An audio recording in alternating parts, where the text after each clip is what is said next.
Today's youth need teachers, volunteers, and most of all, well, they need you. I'm Doug Edwards, and I'm going to be talking with real youth mentors and students to give you the knowledge you need to be the best youth worker possible. This is Youth Worker on Fire.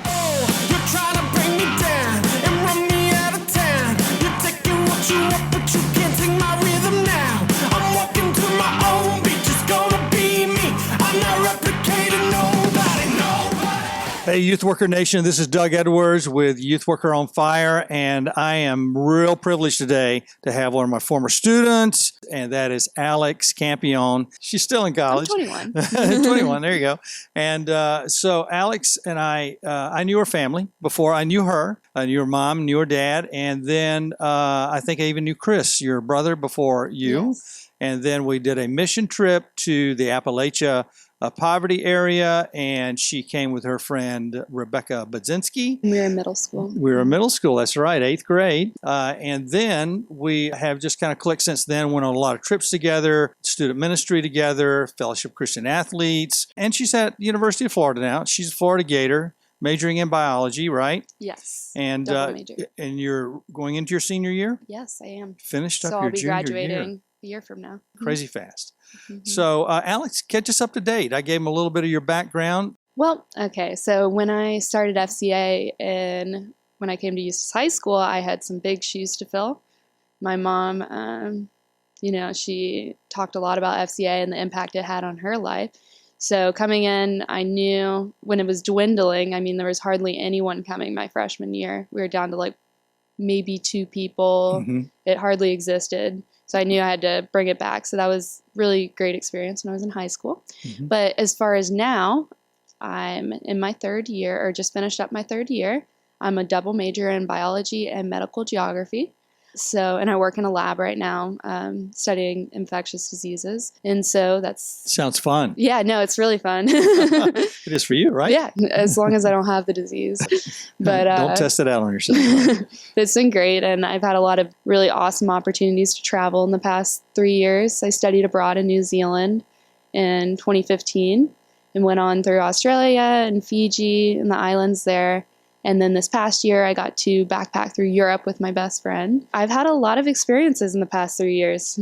Yeah, yes, you have. A lot more than most people have, Mm-hmm. and a lot more than most people want to at your age. Why aren't you afraid? Well, Or are you afraid at times? I'm afraid of not being afraid. I like putting myself out there Okay. and traveling and seeing, what could happen. I don't like watching from the sidelines, so... Well, that may have been why we clicked, because the first thing you did with me was in our student ministry was on a trip, and we were building, we were doing something. We weren't just kind of hanging out and doing nothing. Definitely but outside of our comfort zone. Outside of our comfort zone, that's right, dealing with people that were in real need, and then working with other groups. And then you're my Colorado girl. I did 18 years in Colorado, taking students out, 18 years of that, and you were my last 4 years. You closed it out, and we went no matter how small or large the group was. And then, we hung out here at FCA and then at the high school and different things like that. So tell me about student ministry. How big a thing was that in your life, from middle school through college? And who's that one person that kind of stands out? I'm not asking you to say something about me. Why did I have that effect on you then, if that's the case? Well, a lot of times it's just hard to find an adult, willing to put themselves out there and get excited about ministries. A lot of times they're just, they're reluctant, they're tired of the kids, and they just make, kind of negative comments a lot. And you just struck me as someone who was excited. And I feel like that's such an important quality, to just be excited about stuff. And whether it was the Colorado trip and we only had 3 people coming, and maybe the next year we had 10, but we just held with it. Yeah. And we just got excited. And it's important. If you don't have that kind of energy, there's nothing to it. Yeah, we'd had larger trips, but those last 4 years of trips with you and your friends, Grant, I got more out of those, I would say, than a huge trip with 20 people. Yeah, we were like a small group that really got to experience intensity. We nearly missed some planes. It was good practice. It was good practice in a lot of different areas. Then you also had Fellowship Christian Athletes, though. You were doing that. You want that to do. And by the way, you've been out 3 years, and that has thrived since you left, and that has something to do with your leadership. Mrs. Beal, of course. Well, it's not Mrs. Beal now. But it was Miss Beal at that time. No, Miss Scott. Miss Scott now. Oh, it's Miss Scott. Now it's Miss Beal. Now it's Miss Beal. I'm not used to the whole Beal thing. That's right. I'm getting all confused. She was your main coach teacher at during your last 3 years at least. Yes, I think my last 3 maybe. Last 3, okay. And then, so you guys developed that together. She's still involved in it. A marriage and a child later. She put a lot of time into it, and I'm thankful for what she did for FCA here. But it was hard at first, just getting people interested in it and starting from scratch. But it was just so sad to see it dwindle to so small. And I saw in my mom's pictures, they had, a whole group, and they would be featured in the yearbook, and they had 100 people in it, and there were 200 people. Yes. And so to see it down to like 2 people, and when I came in my freshman year, being on the Curtright campus, it was hard to get involved. So I tried to start the FCA there at the Curtright campus. Learned a lot about people. Not so great things about people sometimes, that they commit to things and they never show up, or they're not really into it. So I really have appreciated over the years people that stick with it. When they say they're going to be there, they go. And you challenged me, and I need people in my life that challenge me. There are very few students, but I've had some students, and some of them I've interviewed that were much older than you. That's one reason I wanted to interview you, because you're one of those leadership students that challenged me, pushed me to be a better person, pushed me to think bigger. By the way, Pat Williams says hello. I saw him, for those of you who don't know Pat, he's the guy in charge of the Orlando Magic, the manager for the senior manager for the Orlando Magic, and the one who created basically the hype for the team to come to Orlando. Alex came to me one time and said, "Hey, we need somebody big. We need somebody for baccalaureate that's going to get people excited. Be a game changer." I said, "Great. If you'll raise the money, I'll go find the person." He said, "Okay, I'll do it." You did. One thing I said to Pat after baccalaureate at that time, I said, "Well, hey, what do you think about Alex? She made all this happen." And he said, "There's nobody I've ever met like Alex Campione." Now, if you don't know this about Pat, wow, that's right. If you don't know this about Pat, he's written over 70 leadership books. And I saw when Orlando Magazine interviewed him, his library is about half the size of this room, and it's full. And 70 of those books are his. And his wife did her doctoral dissertation on leadership. She says, "I never had to leave my husband's library to finish my dissertation." Saw him a few weeks ago, and he didn't remember me, but he remembered you. I knew he would. And it's because part of it's intuitive. Part of us have to work on leadership. Part of it's intuitive. Tell me about why you pushed that button. I mean, you just told me part of it, but what did that mean to you when we got him and you saw the reaction of the people who helped support it as well as the students? Tell me about that day. Well, it was a great experience. I think he had a really great impact on baccalaureate. I had been going really for years with my brother graduating years before and everything. And I just thought, baccalaureate, it's always the same thing. It's always the same people talking. So it was just really awesome to have something new. I felt that whenever I did step up to lead here, it was just because there is a vacancy there. Normally just stepping up to make things happen. So you didn't have to. I mean, number one, that was out of mean anything to your senior class that you did that. You were a junior that year. Well, I just saw potential in the program as a whole. I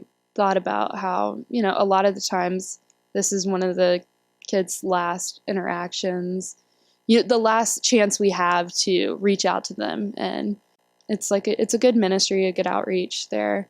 And I saw the potential there.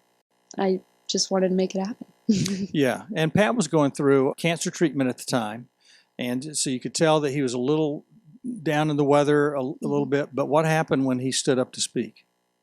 People actually listened. I feel like in the past, sometimes speakers, the kids have been listening to them for years, whoever was the keynote speaker. And so I feel like it really did make an impact that it was someone else from the outside who really had credibility.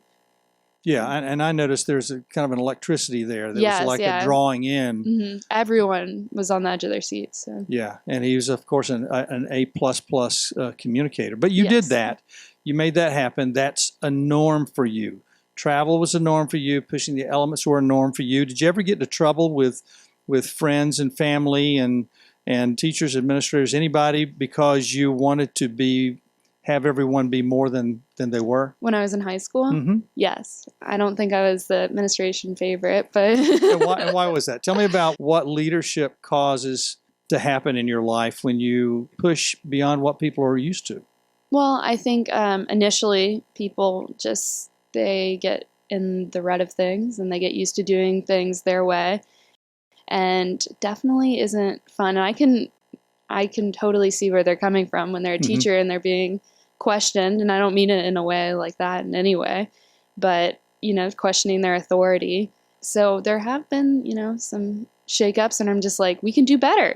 We could do this and that, and they're like, no, this is how we've always done it. And so of course this is how we've always done it. We're tired. Come on, don't push us that much farther, because but when we go beyond raise the bar. Right, when we raise the bar, there's resistance. There's resistance. There's always resistance when you go higher, when you go bigger, when you go beyond the norm, because number one, it takes work. Yes, definitely. More work than you're used to doing. And energy. Yeah, but you were always up for that, and that was always amazing. That was not normal. That was not average. That's what Pat Williams saw.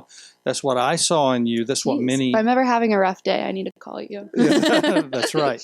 And maybe you need to just call Pat. I think he'll answer. So anyway, so you go to college, and the next thing I know, you're going to New Zealand for some classes. So what was that all about? Well, New Zealand, I say that every trip that I've taken, I've learned a little bit more about myself and my relationship with Christ. And I haven't always been the most faithful in these times, but if anything, I learned just as much as when I was.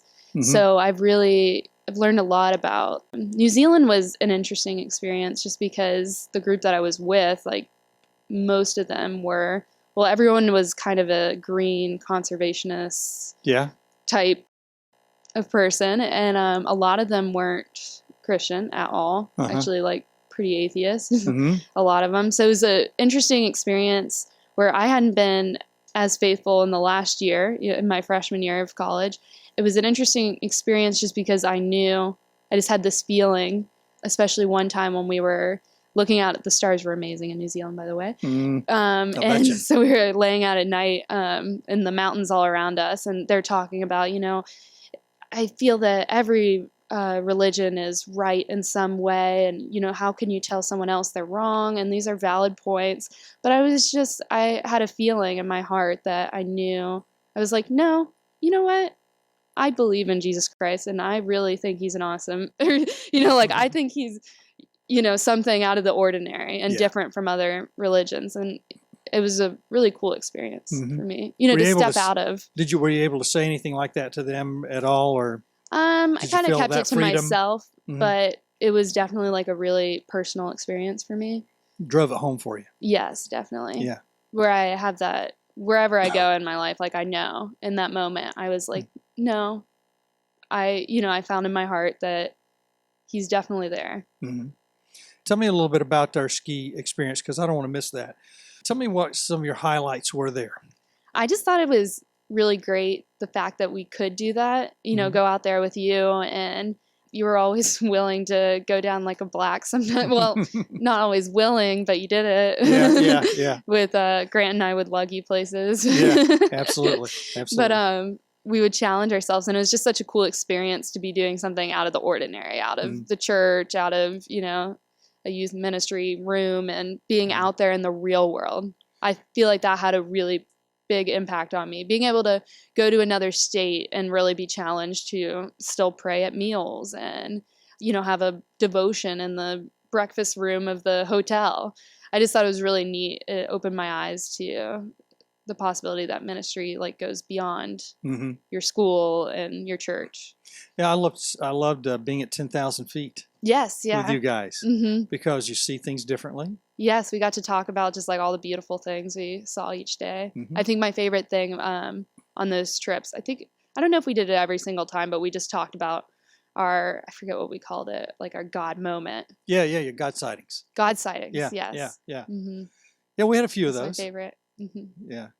It never got old looking at the mountains at those altitudes, looking at the sky at those altitudes, looking at people, because it brings a lot of physical pressure Definitely. on people. And so a lot of who you are, good and bad, comes out, Mm-hmm. out of all of us, because all kinds of elements that change us while we're there. Then looking at things that we don't see in Florida. I mean, it's great here, but it's awesome going there and getting out of the day-to-day here. Yeah, I don't mind being 10 and 11 degrees for 3 or 4 days, Yes, yeah. and come back and thawing out. Mm-hmm. So anyway, now Russia, though, you went to Russia.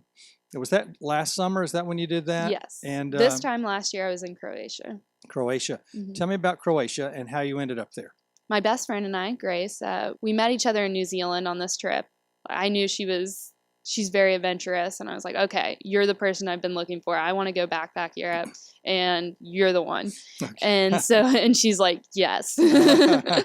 She had this willingness. So we got our stuff together and started planning, and we went, just the two of us. We started in Russia. Well, we visited her brother there. He was studying there, and we started in St. Petersburg and went to Moscow, and that was a very interesting experience.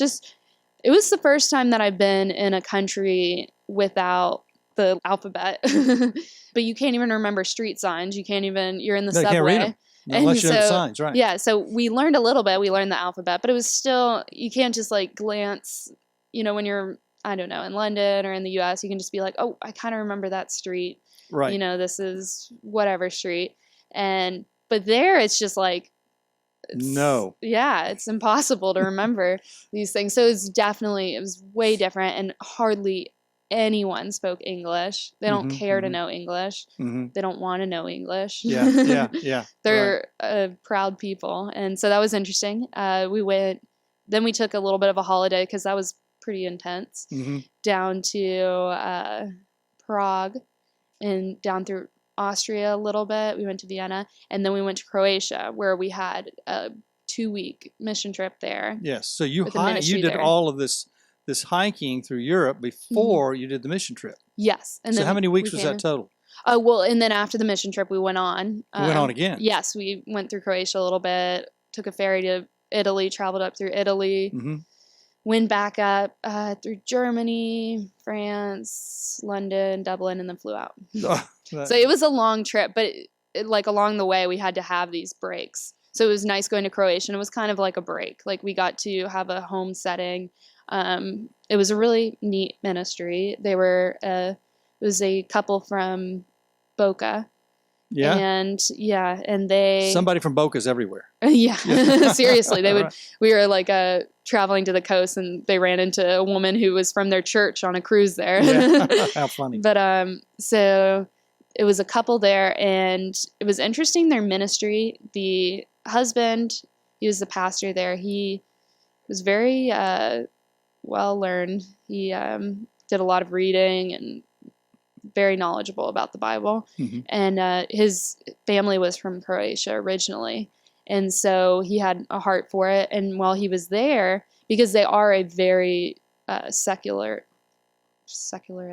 More agnostic, atheistic very nation. Agnostic. And I mean, technically all of them, they identify, like a large amount identify Catholic, but there's very few that are actually practicing. It's more like just an ethnicity there.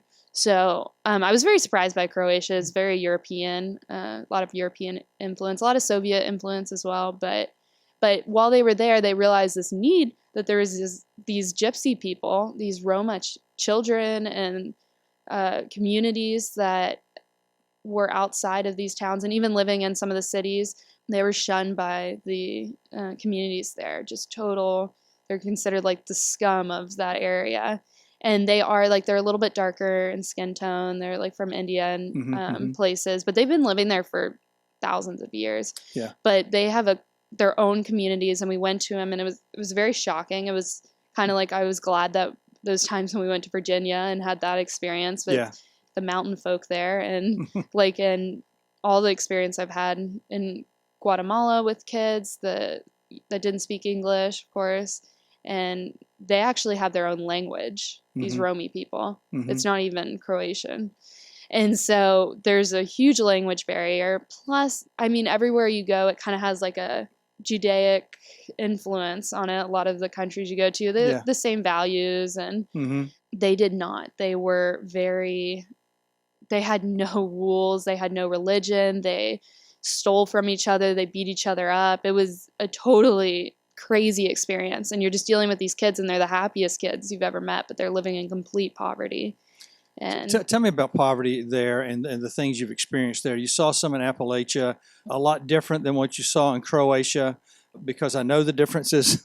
And I've been to some of those places, but mainly in Central America and the islands. But tell me about what it did to you by seeing it, by being there and seeing it. Yeah, I saw a lot of things, just things that we would take for granted, obviously, here. It was like their pride and joy, like one TV, a huge TV, like the big box ones we haven't seen in like a decade or so. Right. And that's like their pride and joy. And they have open doors. And it was hard to see like lice running through these kids' hair and, holding them close, but you're like, don't get near my hair. And they're picking at your hair, and you see bugs crawling on it. And it was, nothing like I've seen before, but it was comparable in many ways to when we were in the Appalachian area with those families. Yeah. But did you have to wash did you end up washing some of the kids' hair or anything like that? I would brush through it and braid their hair. But the reason I said that is in Guatemala, when some of the trips we took, we did that. De-lice them. they would wash them and stuff when we were concerned then. So yeah, no. Well, it was just odd seeing their customs because they don't have like just basic stuff, just things you do that are polite and whatever. They have none of those norms, social norms. Yeah. And so like I look over and there's a defeathered chicken just sitting on the stairs in a pot, like, not refrigerated, nothing, like sitting there for hours. I'm like, goodness, like someone needs to come in here and like teach them that this is like not sanitary. Right. But right. Tell me about crazy. the death rate there. Was there a lot of children that died before the age of 2? Was there? Did you know about anything like that? They're definitely in a developed country, so it's not. They are developed? It's a developed country. It's more of a second world economic country more than third? Oh, yeah. Well, I mean, Croatia as a whole is like first world developed country. Yeah. Okay. I mean, they're very European and stuff. These are just people living in the cracks of society. Which is where you guys were helping. Yes. And so there was these communities, and they were like I don't think all of them the parents were on welfare. And so they had more kids and more kids so they could get more money from the government. It was kind of just a fact of life there. And then you would see like the big house where that guy's kind of like the gangster of the town there. Yeah. So it was really interesting seeing like a community on this small scale. But it was also interesting just seeing like the actual good parts of humanity in these communities and just seeing how much they did care for each other. Just seeing little things like the mothers taking in like 5 kids that aren't her own and, disciplining them. They discipline each other's kids like left and right. And no one asked any questions. But as far as the death rate and stuff goes, I don't think it was... Not so bad. No, yeah, it wasn't so bad just because... Not like other places then. Yeah, where they're just like living in destitution and it's all around them. Yeah. So I think they're kind of sheltered from a lot of diseases and... things like that. Well, let's switch gears here because I could talk about this all day. No, I know, and I really we need to do it again. We'll hopefully interview again in maybe another 3 months, 6 months, something like that. Tell me about. Let's talk to leadership people now. Tell me if you could say something to teachers and school system coaches, or take your pick here, or youth workers, volunteers. If there's something you'd say that would have been a game changer for them and for the community, or whatever level you want to think of, maybe it's just individually, what would you say to them? I would say don't let yourself get desensitized to what's going on around you and your day-to-day, your year-to-year, because it's so easy to do that, and I understand why you would do that. You get used to doing exactly what it is, but I mean, the impact you're making on these kids' lives it's incredibly important. And so it's just important to think out of the box and just constantly ask yourself, what can I do now? Like today is different than yesterday. This year is different than last year. These kids are different from the ones that just went through. Like I'm going to focus on them, and they're going to be unique, and we're going to come up with unique ideas. So refocus every year. Try to figure out, okay, who are these people that need me, that I need to work with, even whether it's public school or coaching level. That works for all of us because we need to find something that keeps us fresh. But I do want to ask you a couple more things. We'll be out of here. What is it? You're a ballerina, and I don't know if you're not doing the ballet thing anymore. No. But Alex, I would ask her at club, and I did it once in Colorado. I said. She'd say something about being a ballerina. I said, "Well, dance for us," and she would dance immediately. And we've had her, dance with. Not going to do that now. No, we're not going to do that now. Yeah, it's not the place. It's a little bit too small here. But and you were an athlete. You did basketball, and what else did you play? Basketball, and I ran. And you're okay. So and I still run cross now. Country. Yeah. Yeah, and it's been fun in college, like finding myself back I do intramurals now with basketball, and just finding myself back doing the same thing as a hobby. Those things keep you going. And the other thing is, now, why did you become your double major? Why did you end up there? Because we were just kidding about the fact that, I don't really deal with people anymore. Yeah, no, I don't had really. enough people, Why does that intrigue you? Have you found that that's more of your niche in life than something else? Definitely. I took a class my freshman year of college, and it was Peoples and Plagues, and it's an interesting title, but it basically just goes through infectious diseases through the centuries. And I found it incredibly interesting, and so I always had a knack for geography, just spatial recognitions and identifying spatial patterns and stuff. So I was like, wow, this is actually really cool, and it's medical geography. You can get into it, and you can just see why a disease is spreading, what interaction is encouraging the transfer between people, what vegetation's encouraging the vectors of the disease. Anyways, I just found it incredibly interesting, and I'm passionate about it. And it's definitely a niche, but makes it all the better. Yeah. Do you see any God sightings in those things? I was going to start working at a lab in Tampa, and I was talking to the coordinator in the lab. He was telling me about how they have the logistics of going into some of these African countries and going into the villages and administering for instance, like a heartworm pill that knocks it out. And so just like the logistics of going in there, rounding up the kids, and it was so like real hands-on to me. It wasn't just like working in a lab with tiny little mosquito guts. And it was going out into the real world and gathering up the kids and, having to coax pardon the term witch doctor, but coax them into letting them give these kids medicine. Yeah. Right. And so so I think it's really cool just that they're having a real impact on these kids, because it can be devastating. And we missed our Africa trip. We were trying to make that happen. Yeah. 3 times I tried to do the Africa thing, so maybe you'll go for both of us. Yeah, okay? Africa does scare me. So yeah, does maybe it? In a few Especially years. After what you've seen and know about it now. I think, in fact, Swaziland, the place that we were going to do, supposedly was the epicenter for AIDS. I don't know. I'm just going by what people tell me. Yeah, no, it is. It's really bad. But I definitely see in my future going there at some point. So it will happen. Yeah. Oh, and listen to one of the interviews. We have, I think it's around 41. I have an interview with Trans World Radio and someone from Johannesburg and someone from Ivory Coast. Okay. So you'll enjoy listening to these guys because of that. But Alex, listen, amazing. Always, I'm your fan, and so I always have been. And so I appreciate you coming today. I know you got a busy schedule. We need to do this again another 3 to 6 months, something like that. So that we can find out where you are then, because a lot happens pretty quickly in your life. Yes, it does. And I want to see where I am in 3 to 6 months. Exactly, right? Right, I know. We all are going to be in different places, whether we think it's going to be that different or not.